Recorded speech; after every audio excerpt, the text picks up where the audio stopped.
Good evening. Welcome to the process. We have Harry Mullen, educator extraordinaire, and Salendra Barefield, one of the most active people in sterile processing on social media right now. And I'm SterileMD.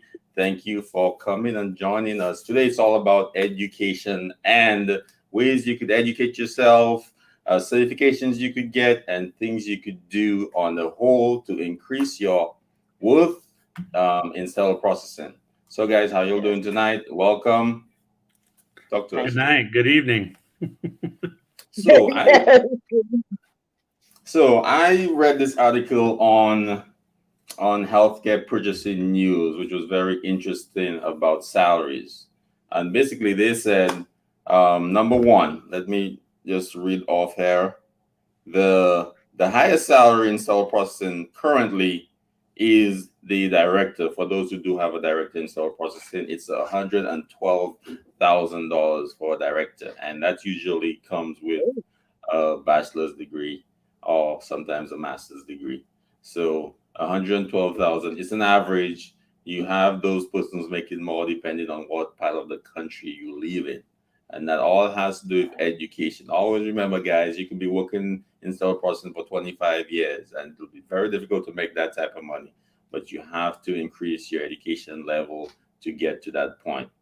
So, guys, what's your opinion on the salary, the top salaries? And I read to you earlier the lower salaries, which I'll read again to those watching. What do you think about salaries and education and where that will get you in the future? Well, let me go ahead and start off with that. And again, if you're like you said, education is important. If you're wanting to make the money that you feel that you're worth, you're not going to get it until you receive a certain amount of education,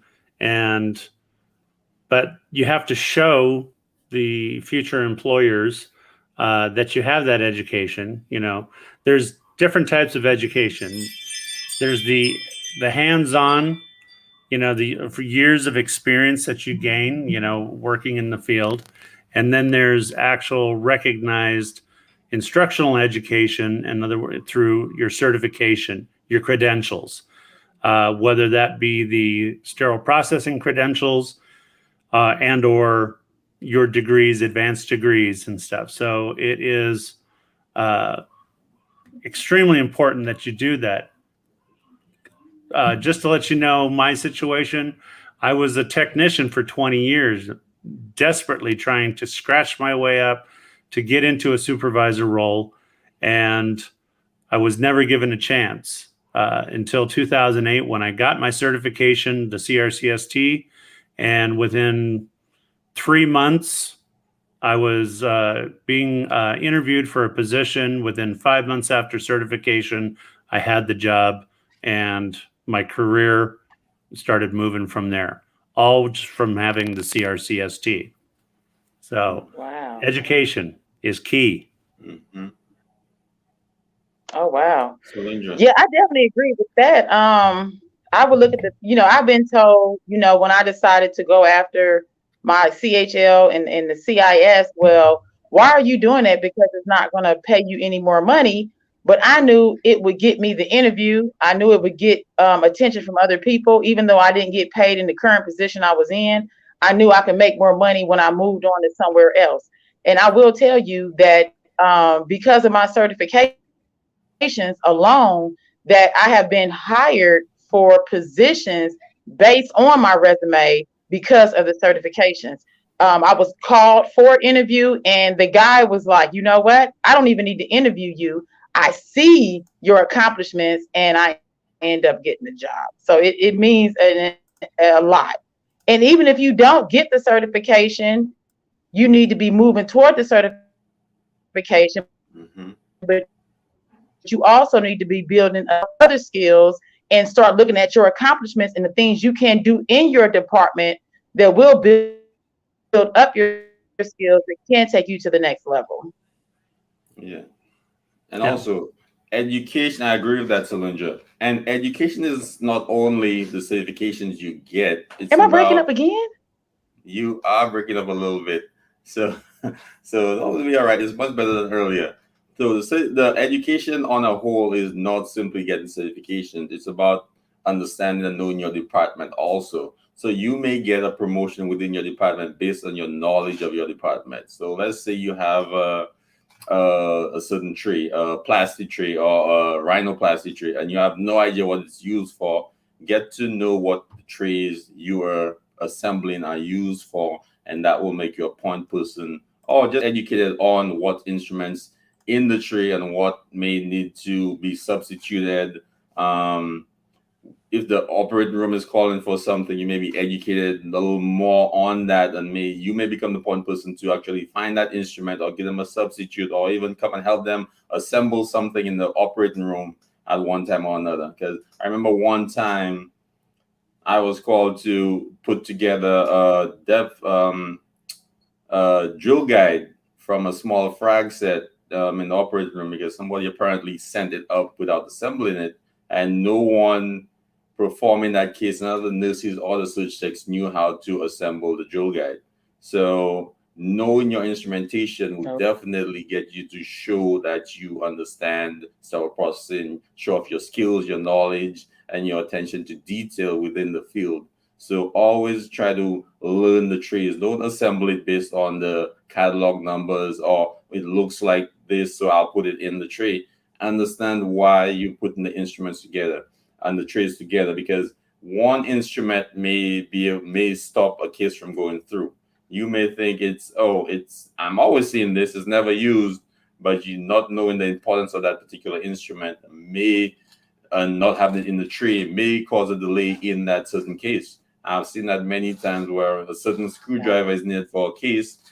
The 98 instruments that belong to that tray are in that tray, but the 99th instrument, which was a screwdriver, is not in the tray. And the person assembling the tray did not know how important that screwdriver was. It was never bloody coming down, but it's actually used to assemble the apparatus in the tray before the tray is actually used. So not understanding that part of your tray or your instrumentation will definitely put you at a disadvantage. And also understanding that portion of your tray will help you help others to better do their job. So, and also one more thing I wanted to get into, which is a major. I've seen many videos on YouTube pertaining to salaries pertaining to sterile processing.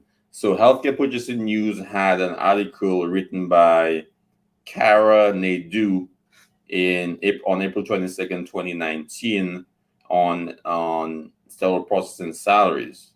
So I'm going to read a list of those salaries to you guys from sterile processing. Okay, so the director in sterile processing is the highest salary right now at $112,000. A CBSPD manager at this time is making $78,000. An educator average salary now is $67,000. A supervisor currently is making $51,000 average. And other places you will get an increase in those based on what part of the country you live in, of course. OR liaison actually took a dip recently from about $57,000 to $47,000. A lead tech is around 43,000. Instrument tech is 42, and just a simply certified tech is about 40,000. So the trends in sterile processing, let me go over a few of the trends currently. The educator took the biggest jump in pay in 2019 from 54,000 to 67,000. The OR liaison took one of the biggest dips from 57,000 to 47,000, and that were the main indicators in that article. Supervisors kind of stayed the same, but they did take a dip from 41,000 to 40,000. So in terms of pursuing advancement in sterile processing, you have to know your salaries, what jobs are more likely needed and are more likely be sustainable for a long period of time. And some jobs actually morph into other jobs. Like a supervisor may morph into a liaison based on how much you really know your position. If you have good communication skills at the operating room, and if you really have that education level that will help you stand above the other supervisors within your department. So education is definitely a strong point. So guys, what's your opinion on education and the salaries within sterile processing? Well, you're definitely going to have more money potentially by having more certifications, having advanced degrees. And the salary, just want to let everybody know that the salaries that you were talking about, those are the average salaries, depending on where you're at in the country. So that if you're in more metropolis areas, like if you're in like New York City, if you're in California, Oregon, Washington, the salary levels are going to be much higher. In some cases, might even be doubled. Based on what you were saying. Again, the education that you're going to get, like you said, you have to know your instrumentation. You have to know, be an expert in your field, in your department. And you may or may not be advanced within that department. But in order to be considered at other facilities, they're not going to look at you unless you have those initials after your name. And as Salendra said, well, why are you going to get the CHL? Why are you going to do the leadership? Why are you going to do the instrument specialist? It's not going to pay you any more money. Yeah, not at that current job, but it's definitely, it puts you in a position to negotiate when you go to another facility. Case in point, I had applied for a director position in Los Angeles, and they were offering me $5 more an hour than I was getting from a manager position. And my response to them was, "Oh, okay," and which was a tone that they were like, "Oh, well, what's wrong?" And I'm like, "Well, for a director position, I thought I was going to pay a lot more." And so instead of $5 more an hour, I was able to, because of my credentials and negotiation ability, I was able to get $10 more an hour than I was in my previous position. And I couldn't have done that if I didn't have my degrees, if I didn't have my advanced certifications and stuff. So, if you have this thing, this you should be able to do it based on your credibility of your knowledge of the job. I did that for 20 years and it didn't get me anywhere. Yeah, Salendra, any thoughts on here's a list. Do you I've tried to convince many of my peers and the pay increase you're gonna get, even some of us pay more for that for an exam. So it's 100 money. Even if you take the test twice, it's still worth it to institute to learn. Yeah. And they're making 60, and they paid $100 for maybe $75 for a book. So instead of looking at now, I'm taking this money out of my pocket, look at the long term, look at the macro, and say, hey, in 5 years, my pay is going to increase faster than the other technicians next to me who have no certifications. And also, if you want to leave a facility, you don't want to leave a facility and simply go with years of experience. You want to leave a facility and be a step above those technicians that are in the field or in that department already. And you want something to show off. Say, hey, I've been working for 12 years and this is what I have. This is what I've done. You don't want to just go to an interview and like, I have 12 years experience. I've been doing orthopedics for 12 years straight. I'm a professional in orthopedics. I know it like the back of my hand. But if that manager wants to hire you and maybe see some growth in you for the future, they look at you as you content with where you are, and they don't see any potential. Hiring managers like to see potential in their hires. You don't want to hire somebody to simply be a technician forever.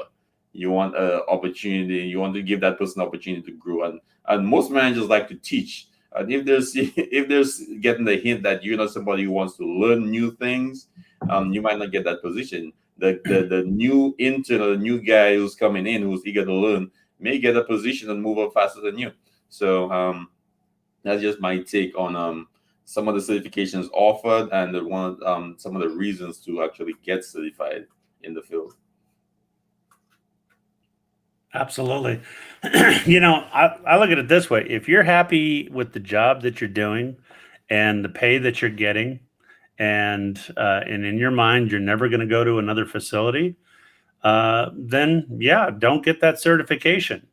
But if you're in a job, and remember the term job for the most part means just over broke, you're making just enough money to get by and you want more, then go ahead, get your certification, and move on to another facility that is going to value what it is that you bring to the table. Lynn? Yeah.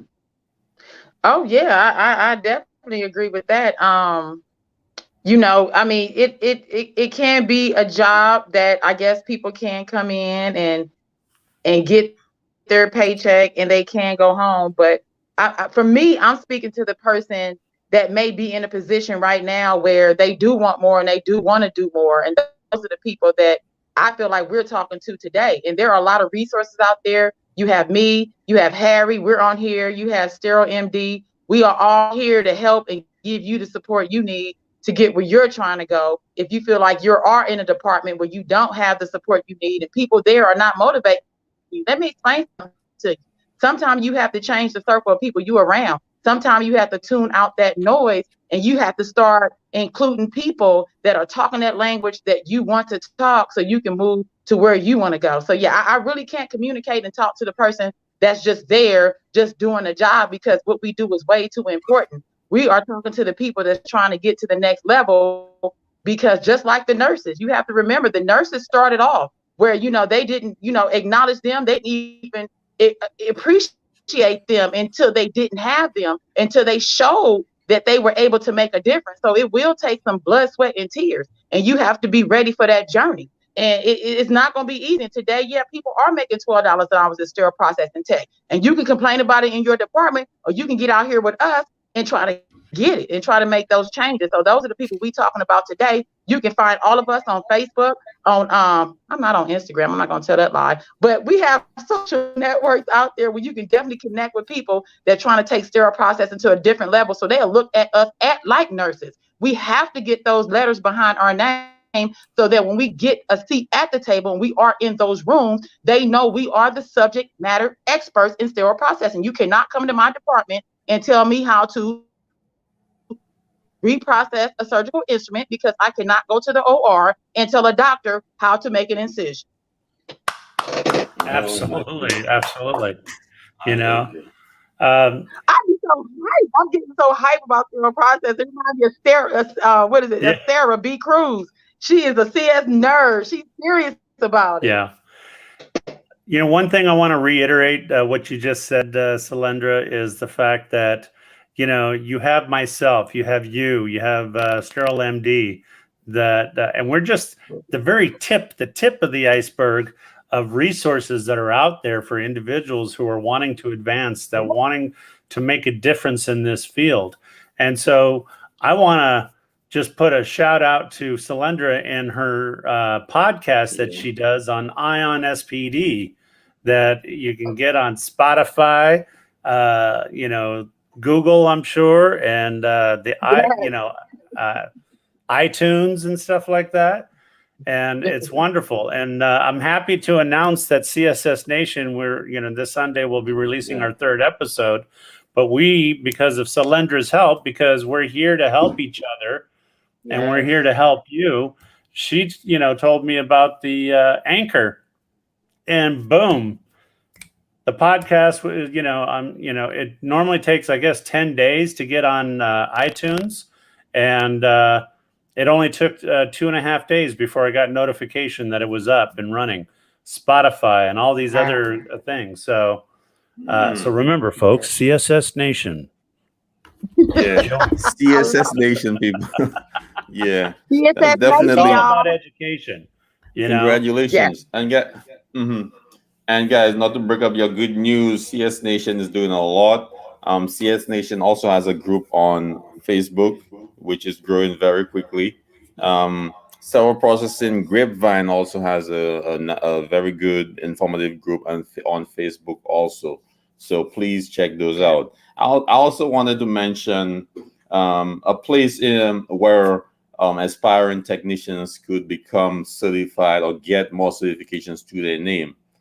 You could go ASQ, American Society for Quality, provides a plethora of certifications, and I am pulling those up right now. The CQIA, Certified Quality Improvement Associate. That's one of the certifications, and all of these are geared around quality, and quality is part of what sterile processing is.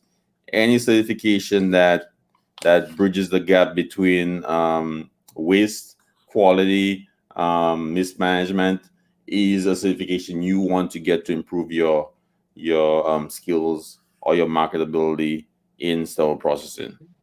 So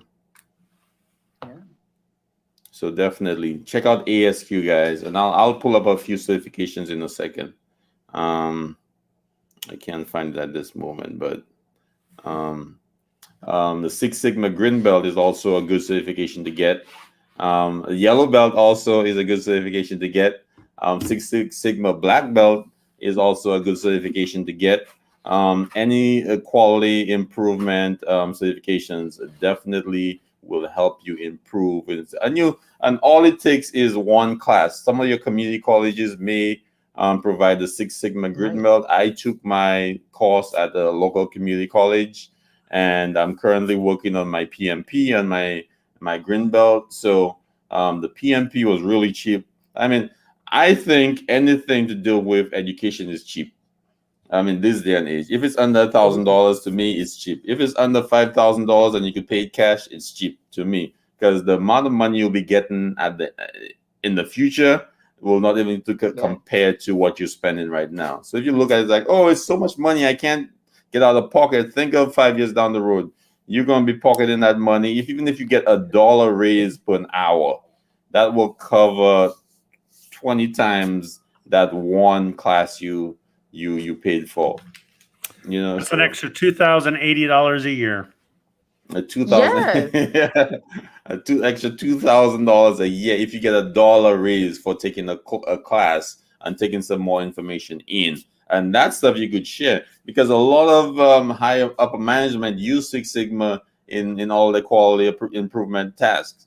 They use Six Sigma. They use Lean Six Sigma in terms of healthcare. Get towards healthcare. Improving processes, getting excess processes out the way, get waste out the way, in terms of waste, in terms of equipment, waste in terms of products you use, disposable items, waste in terms of staffing, Yep. waste in terms of instrument reprocessing, all that from one or two certifications. And then you could sit in those meetings and say, hey, this is my educated input on this because I took the course. I understand what you're talking about. It's not like, Yep. why they don't want any overtime now? I don't know why we don't get pill pouches now.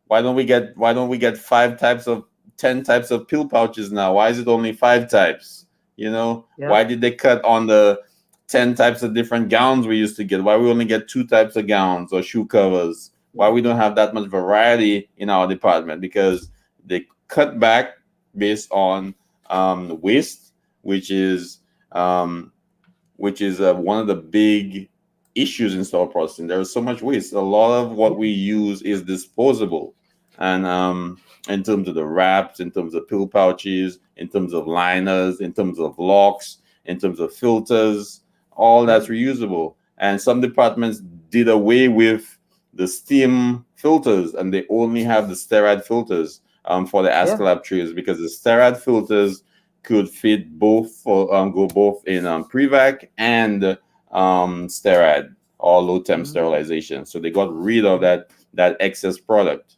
Also, some departments got rid of different types of trays because for every tray type you have to buy a different filter.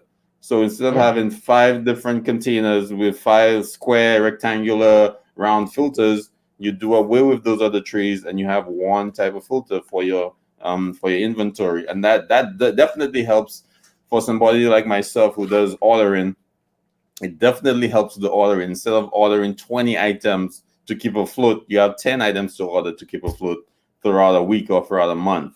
So it definitely helps. So if you have education on how to streamline a department and take the waste away, definitely, in terms of having simple things like the pens you use, the markers you use, what you document your loads on, simple things like that can help your department, or giving your manager or supervisor that suggestion will definitely increase your value within the department.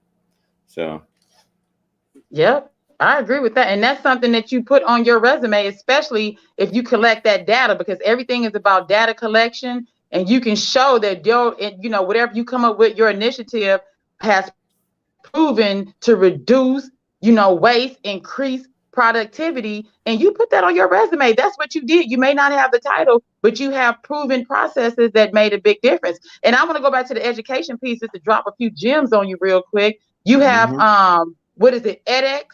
edX is a place you can go to. It's open source, and you can get information there to go to school and take classes that are, I believe they're like Ivy League colleges, but you're not going to get the necessary college course credit, but you will get the same knowledge you can get from people that went to Princeton or something like that. You got LinkedIn Learning, got MIT Open Courseware. You got hold on. Hey, hold on. Let them write it down. You're going too fast. Guys, write it down. edX. You got LinkedIn Learning. LinkedIn Learning. You got Allison. Allison, spell that. ALLISON. Allison. Okay. What else? You got MIT Open Courseware. Open Courseware. Yeah. You got Coursera. COURSERA.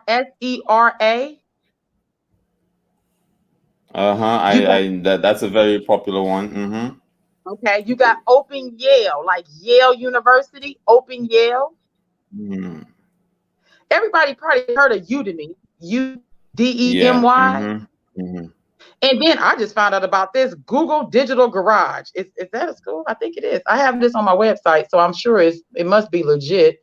But yeah, those are places you can go to and take stuff and learn Excel, Word Perfect, leadership, all kinds of sorts of different stuff. And a lot of these courses are free if you don't get sucked into the funnel, which try to make you purchase something that you really don't have to purchase. Yeah, that's really good gems. Thank you so much. And I will be checking some of those out myself. I know you have a lot of links posted all over Facebook with those links on there. And thank you for sharing. Yes, I'll definitely try to get some knowledge based on those links. And Harry, talk about your school. What's going on with you? Well,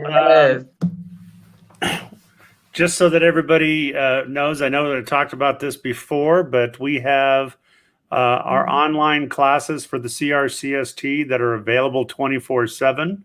You can go to the website centralsterilizationschool.com, which is on the banner at the bottom of the screen. So also, we have live virtual classes. We have a new class for the CRCST coming up in April, so it's once a week.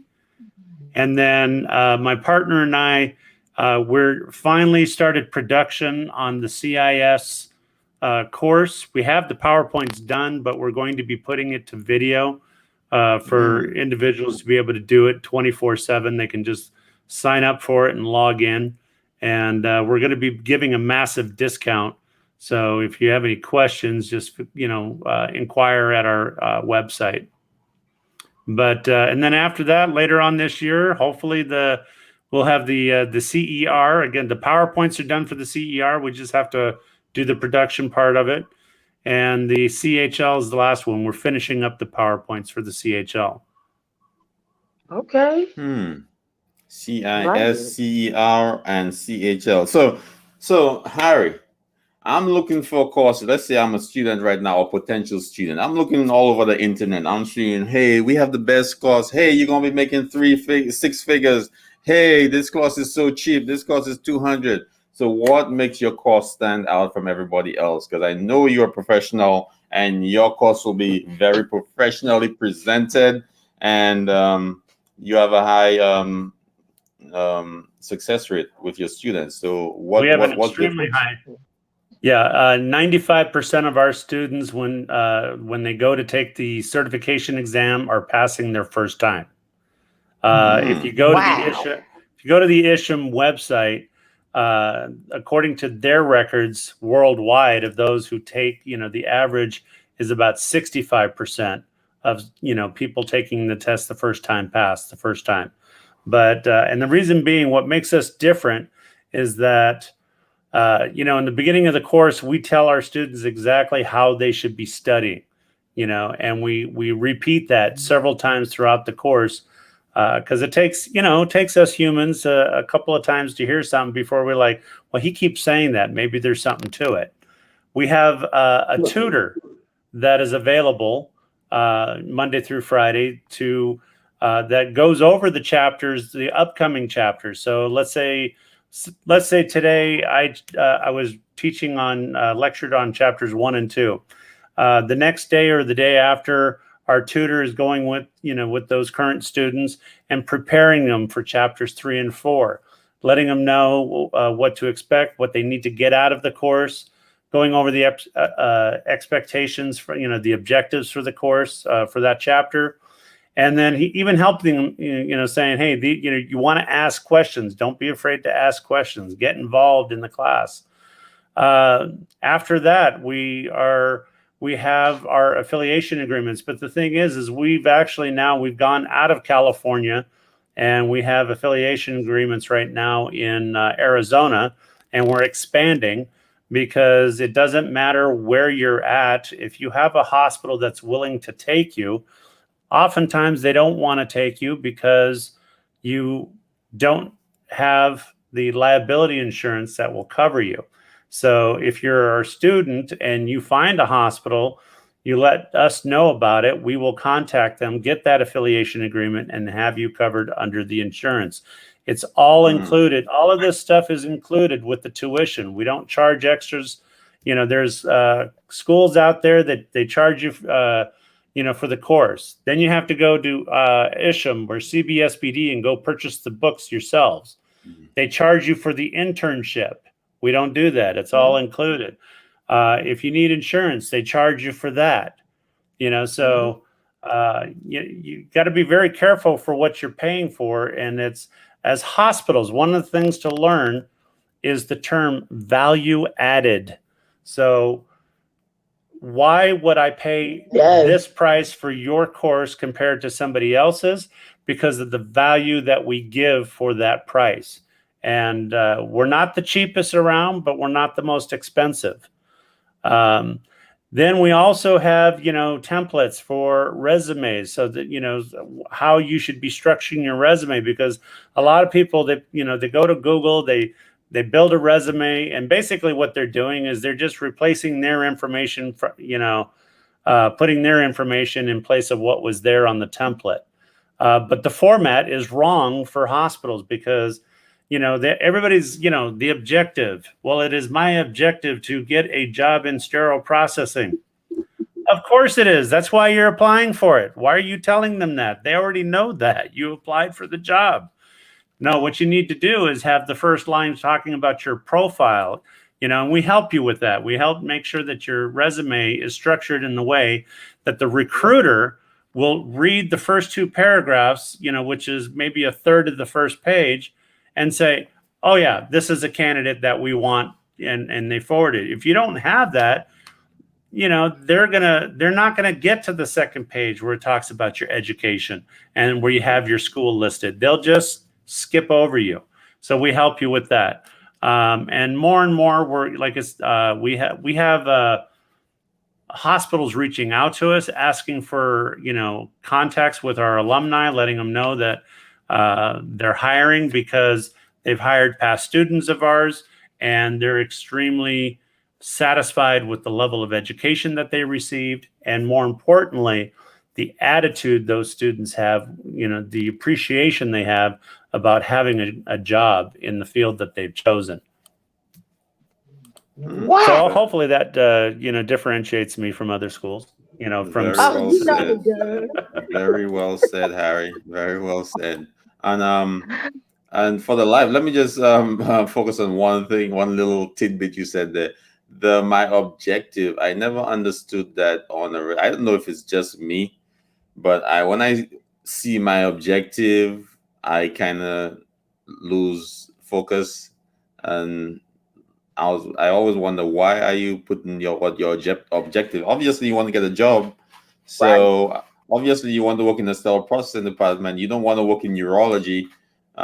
So why are you saying that? That's a waste of space on the page, and that basically tells me that person isn't comfortable writing a resume. That's basically what that tells me. Either they ask somebody else to do it for them, asked their kid to do it for them, or they basically just winged it and pulled up a template on Google and put the information in.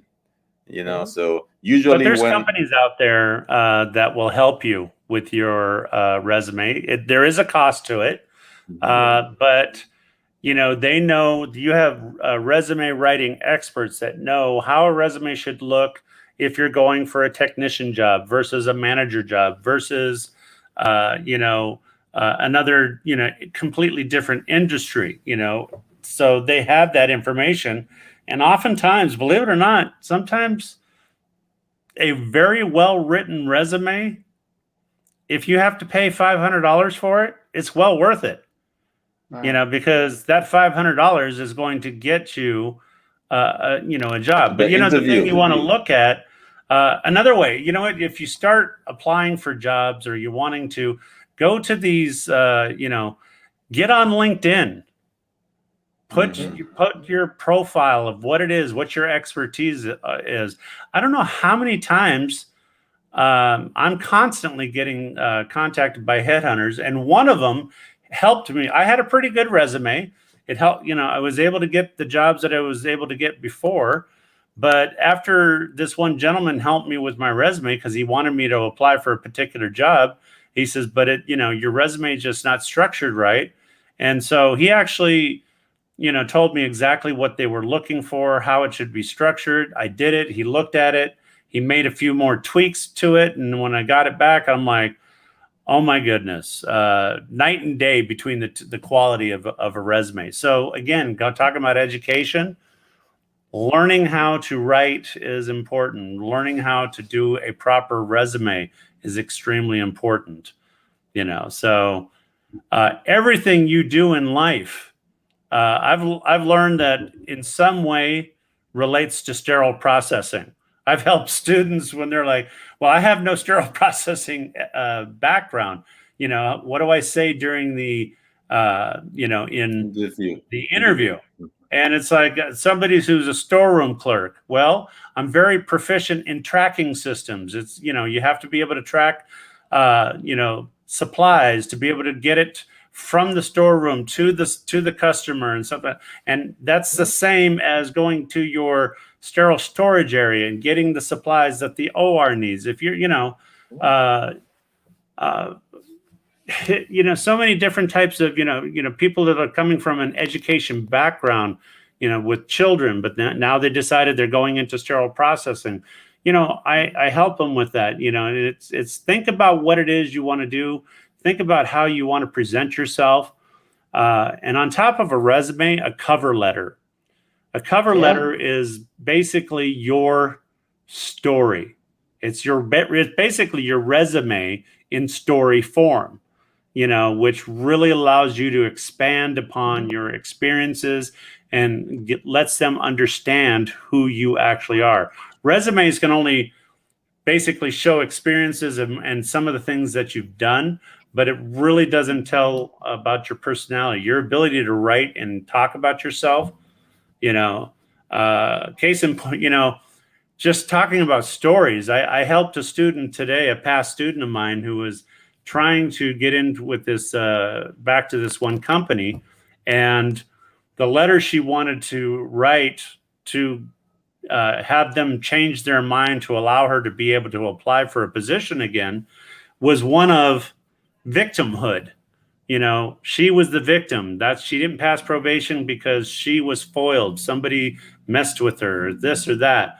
I completely rewrote it, and when she was done, she was really happy with it. But I changed it so that she's taking responsibility for what happened. That this inspired her to reach her goals, to be more knowledgeable.